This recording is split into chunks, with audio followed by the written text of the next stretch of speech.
Assalamualaikum warahmatullahi wabarakatuh. Waalaikumsalam warahmatullahi wabarakatuh.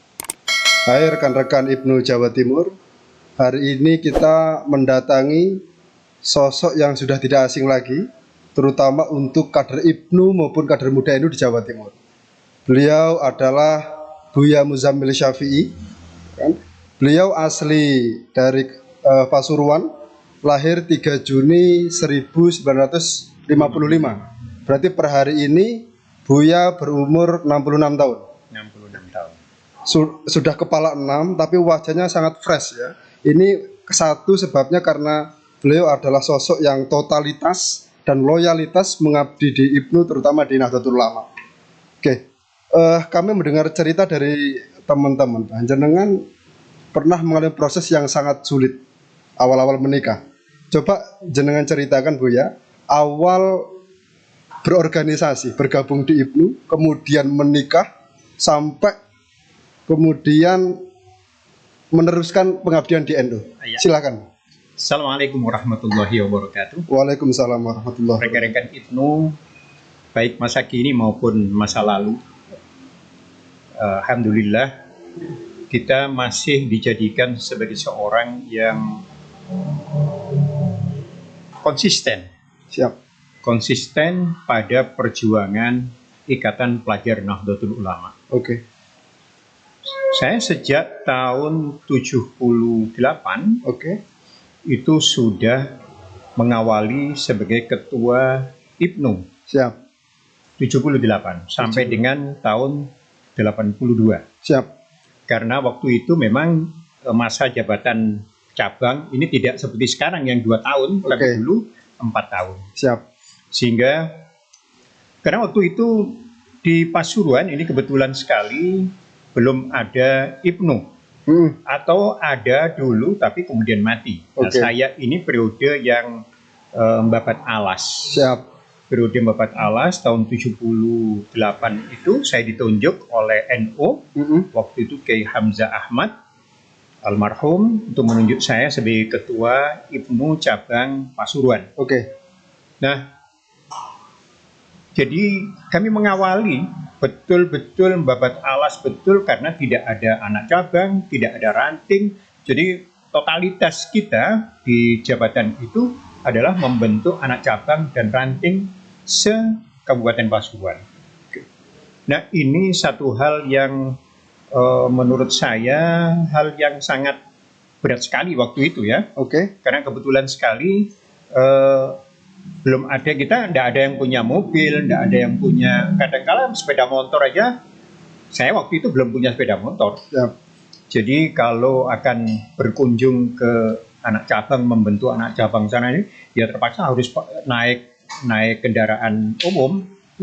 Nah, itu yang kita lakukan di awal-awal ini. Karena memang waktu itu terus terang saja kita tidak ada orientasi yang lain-lain kecuali lillahi kalimatillah min Jam'iyah Nahdlatul Ulama. Hanya itu saja yang kita pedomani. Sehingga kita bagaimanapun kondisinya kita tetap berjuang. Siap. Kuncinya satu, ikhlas. Nah, itu. Nah, ini alhamdulillah membuahkan struktur yang cukup bagus ya. Karena awal-awal kita menggerakkan teman-teman baik Ibnu maupun IPPNU. Yang kebetulan sekali ketua IPP-nya itu kan istri saya. Siap. Tapi waktu itu masih belum jadi istri. Jadi kita jalan bersama dengan tanpa punya perasaan apa-apa. Toh akhirnya Allah menakdirkan bisa dipertautkan hati kami dengan ketua Ibnu ini dengan ketua IPPNU di dalam satu mahligai rumah tangga di tahun 83 itu. Berarti menikah ketika masih setelah purna cabang atau setelah purna? Setelah purna ya? Setelah purna cabang. Jadi selesai cabang. Tapi ketika saya masih menjadi ketua cabang, ini sudah ada chemistry ya? Ya, oh saya tidak berani kalau begitu. Oke, Karena kebetulan sekali istri saya ini kan putrinya kiai siap. dan putrinya seorang pejabat. Jadi saya ini anaknya seorang penjahit yang eh, kondisi perekonomian waktu itu sangat jauh sekali sehingga untuk menyatakan senang pun tidak berani. Walaupun ada dalam hati ini senang, tapi tidak berani menyampaikan karena status sosial yang sangat jauh dengan dia. Tapi ketika Allah mempertemukan sudah tidak ada lagi itu. Oke, awal menikah Pak, katanya perjuangan cukup sulit. Ya, ketika saya ditawari untuk kawin dengan istri saya ini, Ditawari Pak. ditawari saya, Oke. ditawari oleh seorang Habib. Heeh. Oleh seorang Habib, saya ditanya, Muzammil, kamu ada hubungan apa sama Zainab itu? Nggak ada, Habib. Saya ketua IPNU, dia ketua IPPNU, saya kepala sekolah, dia guru. Senang kamu? Ya senang aja, Habib. Saya minta ya. Saya tidak berani jawab itu waktu itu. Oke. Itu jam 1 malam. Mm. Setelah saya lapor pada orang tua, ya Bismillah sudah. Langsung diminta oleh Habib itu ke mertua. Berarti setelah menikah itu juga aktif di pengurus wilayah. Iya. Jadi kami ini sejak tahun 78 tidak pernah off jadi pengurus NU. Mulai dari IPNU, Ansor, NU sampai pada partai yang didirikan oleh NU waktu itu ya. Siap. Nah, sampai sekarang ini Oke. saya masih walaupun tidak di struktur langsung di NU, tapi saya masih menjadi ketua Majelis Alumni IPNU Oke. Jawa Timur. Kemudian ada di penasihat LPBH, ada di yayasan-yayasan yang bergerak di bidang pendidikan di NU yang sampai sekarang. Siap. Jadi mulai tahun 78 sampai sekarang. Oke. Perbedaan fundamental Bu ya. Kalau dulu jenengan mau mendirikan PAC itu harus naik angkutan umum. Sekarang setingkat cabang juga berkat jenengan sudah bisa pakai mobil. Perbedaan fundamental selain sarana dan prasarana untuk IPNU dulu dan sekarang apa Bu? Ya, sekarang ini kan fasilitas lebih mudah ya. Oke. Fasilitas lebih mudah karena ada sepeda motor, ada mobil, dan ada gadget. Siap.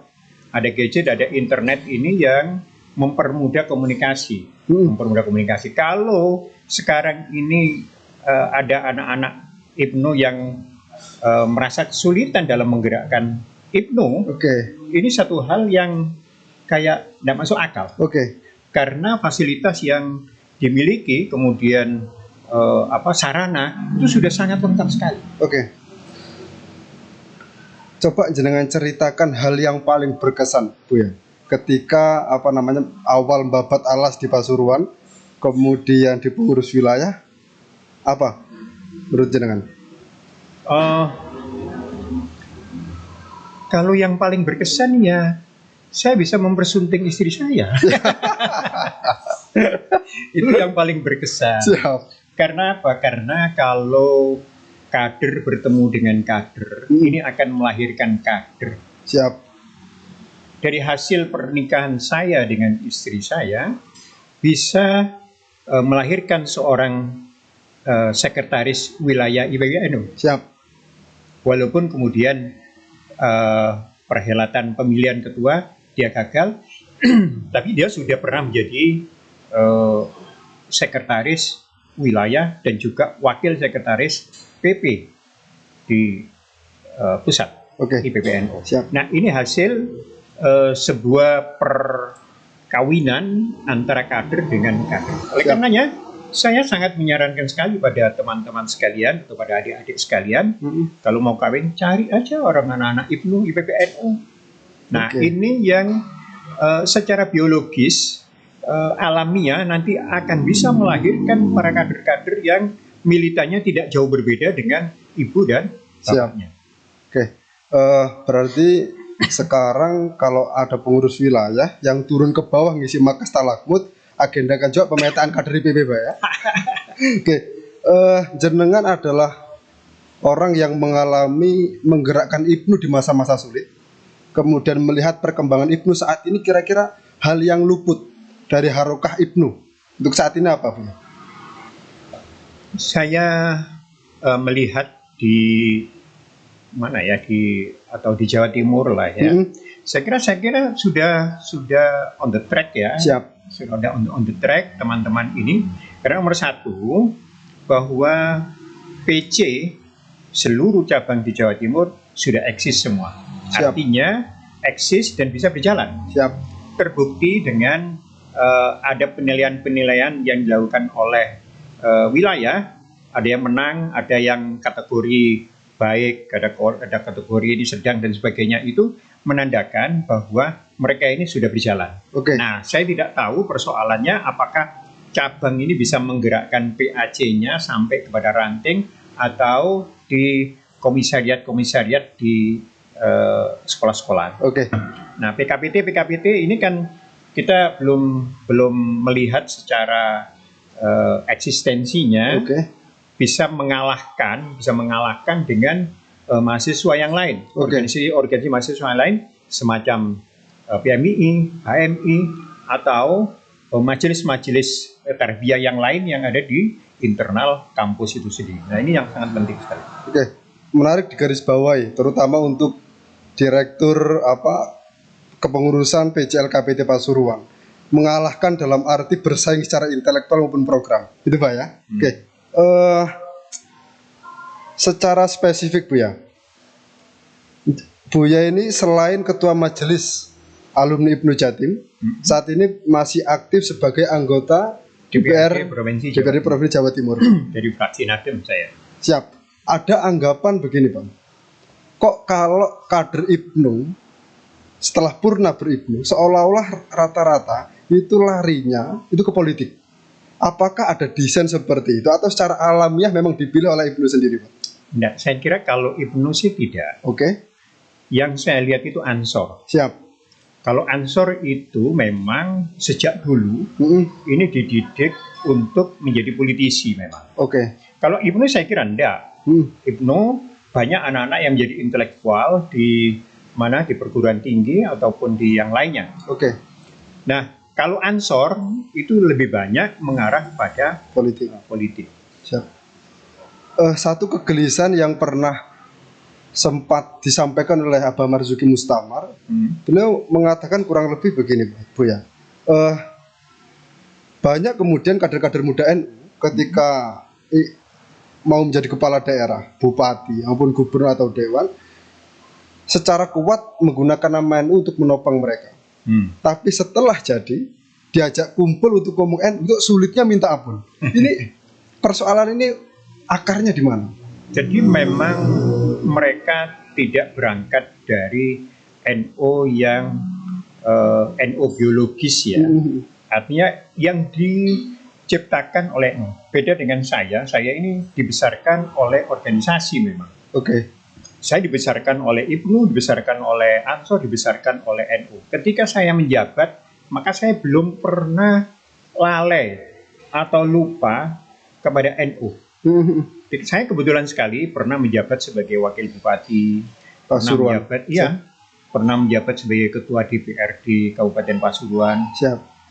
Sekarang ini saya menjabat anggota Komisi A di DPRD Provinsi. Okay. Nah, ketika saya menjadi pejabat, maka yang pertama kali saya komunikasikan untuk menyusun program adalah Jamiah Nahdlatul Ulama. Siap. Kebetulan saya ditunjuk sebagai volume silaturahim pimpinan daerah NU. Oke. Ya, sehingga saya ketika menyusun APBD itu pasti saya undang pengurus NU beserta seluruh bagian dan banomnya berhadapan dengan kepala-kepala SKPD atau OPD, kepala OPD. Nah, saya tanya apa program NU yang ini kemudian coba dimasukkan di dalam programnya OPD. Oke. Nah, ini menjadi sinkron. Nah, ketika melaksanakan maka tetap menggunakan NU sebagai pelaksana ataupun yang membantu pelaksanaan ini, sehingga sangat-sangat dirasakan sekali manfaat seorang pejabat itu menjadi terhadap NU. Oke. Nah, yang sekarang saya ada pokir ya di Siap. CPRI. Ada pokir, kemudian pokir saya itu hampir 100% itu untuk kepentingan NU. Makanya saya di jargon saya membantu membangun madrasah dan masjid 1000. 1000. Alhamdulillah itu sudah terrealisasi. Keren. Siap.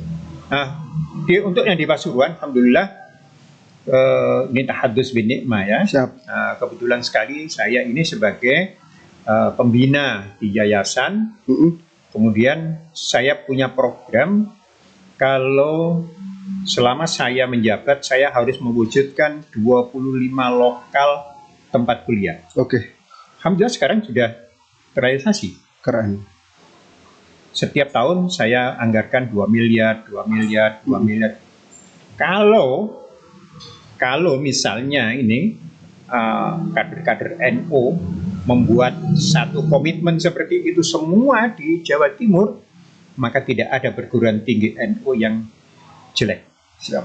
Tidak ada pendidikan perguruan tinggi NU yang terbengkelai. Oke. Tidak ada rumah sakit yang tidak bisa berdiri. Oke, menarik Bu ya. Satu lagi kegelisahan yang kemudian dimunculkan dalam forum-forum diskusi Ibnu Jatim Bu ya.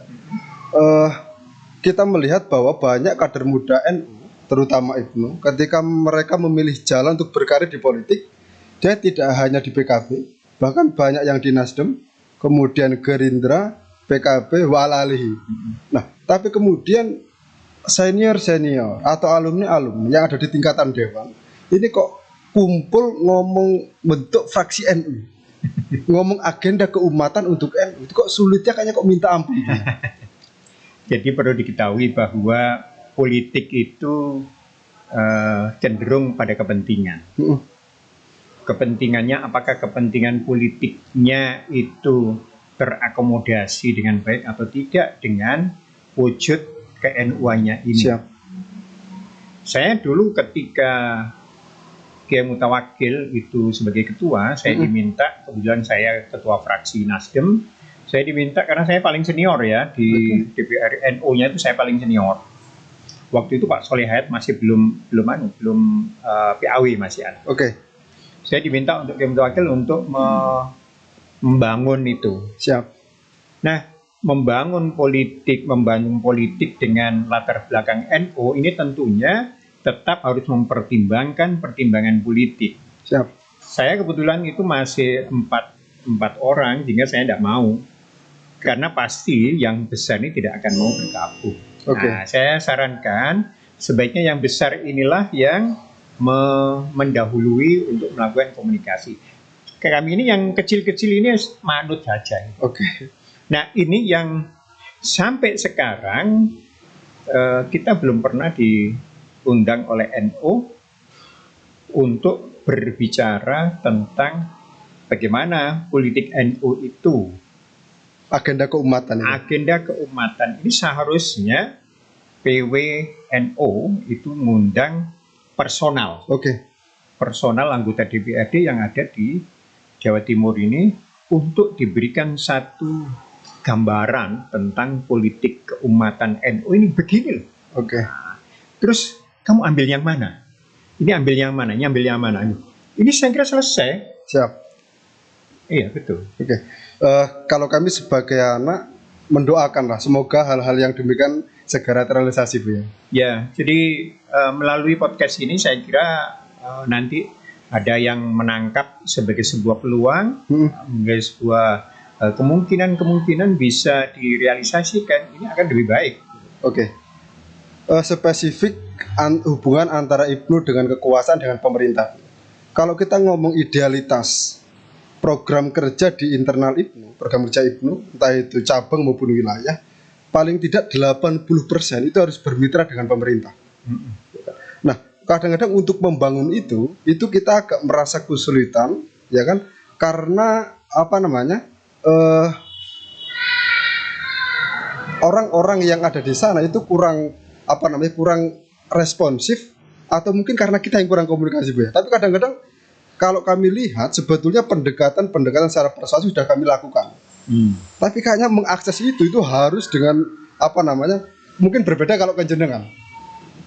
Jadi begini ya, memang ada etika di pejabat, itu pasti ada ajudan, Mm-mm. ada protokol. Siap. Nah, ini yang harus dipahami oleh siapapun yang ingin berkomunikasi dengan pejabat itu. Oke. Tapi ketika saya menjadi wakil bupati itu sudah tidak ada semua. Jadi tidak ada semua. Orang-orang itu kalau ke saya setelah tahu kalau saya ini tiap pagi itu jamaah subuh ke masjid, jadi untuk bertamu ke saya itu setelah subuh sudah datang menunggu saya dari masjid, itu langsung terima sampai sarapan dan sebagainya. Tapi ada sebab yang lain, Pak, yang kemudian kami temukan itu per hari ini, kalau dulu sampai hari ini mungkin itu Ibnu masih dinarasikan di dalam tubuh NU itu sebagai anak-anak. Sehingga kalau ngomong apa namanya program kerja bermitra dengan pemerintah itu kayaknya kok belum layak. Jadi sebetulnya tidak seperti itu anggapan itu. Begini ya, kita itu harus bisa menjual. Oke. Harus bisa menjual program kita. Nah, kita itu punya program apa? Nah, saya sering menasihati oleh teman-teman itu, kamu jangan menghadap ke pejabat itu ketika kamu punya foto. Siap. Kamu ketika kamu tidak punya foto menghadap. Oke. Menyampaikan gagasan, menyampaikan programnya dan sebagainya. Kalau itu kemudian bisa dijual, walaupun tidak meminta pasti akan diberi. Oke. Itu sudah saya sering katakan pada anak-anak muda NU atau para organisatoris ya. Jadi kalau misalnya tidak ada apa-apa, itu silakan berhubungan untuk berkomunikasi. Nah, ketika kita membutuhkan, tinggal menyampaikan saja, pasti akan direspon dengan baik. Nah, kelemahan kita pada etika berkomunikasi kita. Siap, etika berkomunikasi. Etika berkomunikasi. Maka artinya begini ya, kita harus tahu tentang kebiasaan pejabat, kemudian bagaimana kita berkomunikasi dengan orang tua, bagaimana kita berkomunikasi dengan sahabat dan sebagainya. Ini harus dipahami betul. Nah, oleh karenanya perlu sekali kita memberikan satu pendidikan tentang negosiasi. Negosiasi atau istilahnya apa itu? Untuk berkomunikasi dengan orang lain itu. Nah, itu perlu itu. Sehingga kita tidak hanya menghadap, kemudian kita menghadap pejabat, Pak, mohon maaf Pak, ini ada proposal. Tanpa basa-basi, langsung dia bawa, Pak, ini ada proposal Pak. Nah, ini kan tidak menarik. Etika komunikasinya kurang. Etika komunikasi yang kurang bagus. Makanya banyak orang itu, orang pejabat itu ya, dilihat dari jauh, aduh, bawa amplop ini pasti cari sumbangan ini. Nah, yang begitu itu harus dihapuskan. Nah, kita jual program kita. Kemudian kemarin itu ada anak-anak dari Stogiri yang datang ke saya. Dia akan membuat satu konten atau satu website tentang bagaimana memprotek tentang Ahlussunnah wal Jamaah. Dia cerita macam-macam, menunjukkan hasil kerjanya. Siap. Saya tidak diminta, udah ini apa kata saya yang ini. Di item-item ini saya nanggung. Mereka belum meminta, saya sudah menawarkan. Di item ini saya nanggung. Menarik Bu ya. Itu yang harus dilakukan. Jangan kemudian, Pak, apa yang bisa saya kerjakan, Pak? Ada program apa di sini yang bisa kita sinergikan dengan. Sekarang sudah tidak musim seperti itu. Nah, kita harus menjual program. Ini saya punya program ini. Nah, kemudian keuntungan yang bisa Bapak raih itu ini, keuntungan kami itu ini. Artinya dalam bidang politik ya, dalam bidang politik artinya investasi sosial ini yang harus kita tunjukkan bahwa program kita itu nantinya akan berdampak seperti ini. Seperti ini. Siap. Nah, itu. Menarik Bu ya. Saya ingin menarik diskusi ini spesifik ke Ibnu. Melalui kajian-kajian di Ibnu Jatim kemudian kita mensinyalir ada 3 persoalan yang meskipun kita sudah mengupayakan dengan sangat itu masih sangat sulit untuk terrealisasi sampai 90-100%. Pertama soal data, kemudian yang kedua soal distribusi kader, kemudian yang ketiga itu perawatan, dan yang keempat sinergi jaringan. Masukan jenengan Bu ya. Jadi memang kita ya tidak hanya di IPNU ya. Betul. Jadi hampir semua di lingkup NU itu kelemahan itu bidang data memang. Siap. Banyak sekolah-sekolah yang akhirnya menjadi sekolah pribadi, lembaga pribadi yang semula itu milik NU, kemudian karena tidak direken oleh NU-nya, sehingga kemudian dikuasai secara personal oleh orang-orang. Nah, termasuk di IPNU juga. Yang kedua, distribusi kader ini memang belum pernah kita lakukan memang. Tidak seperti di tetangga ya. Di tetangga itu saya tidak menyebut merek kemahasiswaan merek, tapi mereka ini secara komunikasinya dia itu mulai dari semua Indonesia itu dia ketahui. Misalnya kalau ada yang kapan hari ada datang ke saya itu dari mereka ini, dia cerita kemarin saya ada di Lombok Pak. Loh kok bisa di Lombok? Ya kami ini kontak ke pusat, saya lulusan ini di mana yang butuhkan ini. Dia nunjuk Lombok, dia berangkat ke Lombok sana atas nama organisasi. Nah kita belum pernah ini, kita belum pernah. Jadi memang komunikasi kita yang sangat lemah sekali. Komunikasi lemah sehingga kita setelah kita selesai kita tidak tahu ini misalnya Khairul Muhtadi ini sekarang jadi apa, ketua IPNU yang sekarang ini. Kemudian potensinya apa? Kita punya potensi ini. Nah, apakah mungkin dia bisa manage ini? Itu belum pernah, belum ada Mas ya. Nah, itu yang harus kita lakukan. Tapi itu bukan hal yang mudah. Bukan hal yang mudah. Termasuk di majelis alumni sendiri kita masih lemah bidang itu juga. Seharusnya ini tugasnya majelis alumni untuk melakukan komunikasi kader ya. Komunikasi kader, kemudian pendistribusian kader. Nah, ini yang memang harus kita lakukan dan seharusnya juga dilakukan oleh majelis alumni. Karena jenengan tadi nyebut soal majelis alumni Bu ya. Sebetulnya fungsi dan dampak yang dihasilkan dengan adanya majelis ini idealnya seperti apa Bu? Jadi begini ya, jadi yang pertama itu merupakan wadah silaturahim. Kemudian yang kedua wadah silatul fikri, jadi forum diskusi. Yang ketiga ini forum yang untuk mempertahankan Ahlus Sunnah wal Jamaah. Nah, forum silaturahim ini bisa berkembang ketika ada komunikasi antar alumni. Nah, ini yang seharusnya dimanfaatkan oleh majelis alumni itu sebagai upaya untuk pendistribusian kader. Nah, cuma persoalannya kita punya kewenangan apa melakukan itu. Nah, misalnya kalau ada seseorang yang punya jabatan tertentu, misalnya jadi bupati atau jadi kepala kemenak, misalnya di sini butuh tukang sapu atau di sini butuh tukang ini. Adakah IPNU yang bisa mensuplai ini? Nah, itu yang belum pernah dilakukan oleh alumni. Iya. Nah, sementara saya sendiri yang melakukan IPNU ini di majelis alumni, saya nawarkan, kita punya potensi ini. Apa yang bisa kamu manfaatkan potensi saya itu? Nah, termasuk salah satunya kita siapkan mobil. Dulu kita berikan bantuan kepada seluruh cabang-cabang. Nah, kita seharusnya mereka datang, Pak saya punya program ini. Saya punya program ini.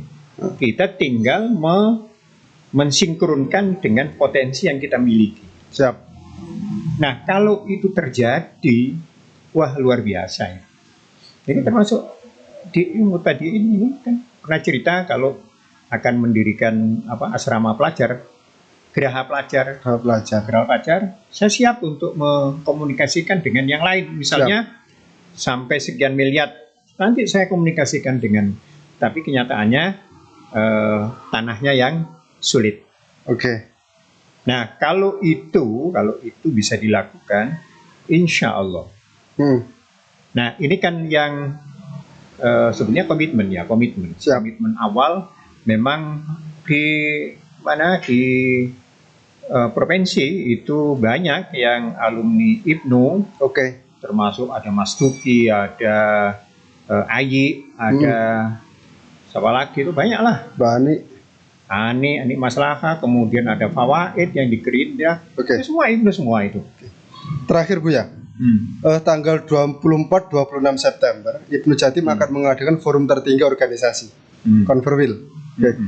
Masukan kepengurusan pasca Rekanah Khairul Mubtadiin. Monggo Buya. Jadi begini ya, di Sayyidina Ali pernah berkata, Alimu auladakum fa innahum mahlukuna li zamanin ghairu zamanikum. Jadi didiklah anak-anakmu itu karena dia lahir pada zaman sesuai dengan zamannya yang tidak sama dengan zamanmu. Tentunya harus dicari orang-orang yang chemistry dengan kondisi saat ini. Ketika Khairul Mubtadiin ini jadi ketua, itu belum ada pandemi, masih ada.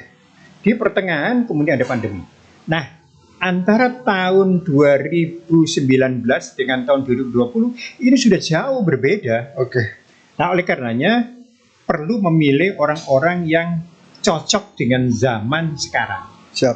Cocok dengan zaman sekarang sesuai dengan saran Sayyidina Ali yang seperti itu. Cari orang-orang yang dilahirkan di zaman yang sekarang ini. Dia mampu. Kalau dulu kita bisa berkomunikasi langsung pakai sistem komunikasi langsung, tapi sekarang kan harus daring. Nah, oleh karenanya dia harus paham betul tentang IT. Nah, yang pokok di awal, yang pokok itu adalah dia paham tentang ajaran Ahlussunnah wal Jamaah. Ini yang pokok. Kemudian berikutnya dia paham tentang organisasi, yang berikutnya tahu tentang zaman sekarang. Zaman sekarang ini dia zamannya zaman IT, zaman internet, ya mereka harus melek internet.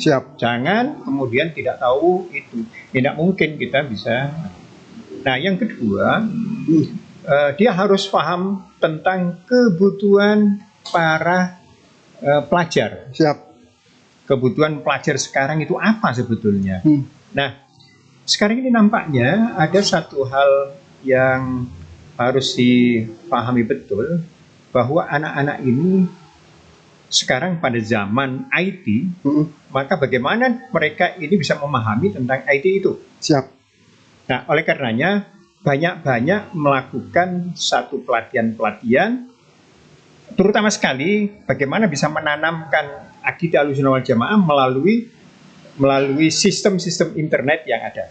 Konsep-konsep itu terus terang saja kita ini lemah di bidang metodologi penyebaran Ahlussunnah wal Jamaah di tingkat pelajar, sehingga tidak sedikit anak-anak yang sudah mulai masuk di perguruan tinggi ini terpengaruh oleh paham-paham yang lain.